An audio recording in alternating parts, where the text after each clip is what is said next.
Kim Chu at Paolo Avellino dahilan ng traffic sa daming gustong makakita, Shuvi at ex-housemates nagkita sa It's Showtime.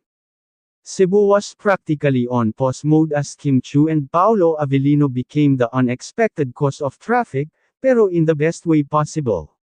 Fans flocked to see the beloved tandem, now dubbed as Kim Pao, as they arrived for the continuation of their taping for their much-anticipated series, Team Alibay.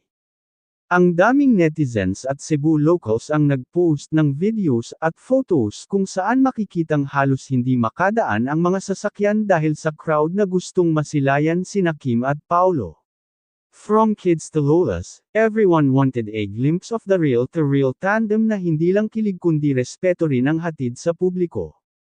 Pero hindi lang sa taping sila pinupuntahan, sa It's Showtime, muling nagpakilig si Kim Chu kasama ang ilang ex-PBB housemates na dumalaw sa noontime show.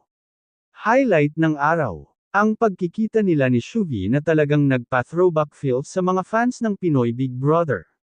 Marami ang nagsasabing, iba ang aura ni Kim lately, mas blooming, mas inspired, at mas confident. At hindi may kakaila, si Paolo Avellino ang laging nasa tabi niya. Sa dami ng eksenang nagpapakilig, muling napatunayan ng Kim Pao na sila ang current favorite tandem ng bayan. May pasabog pa ba ang Team Alibay?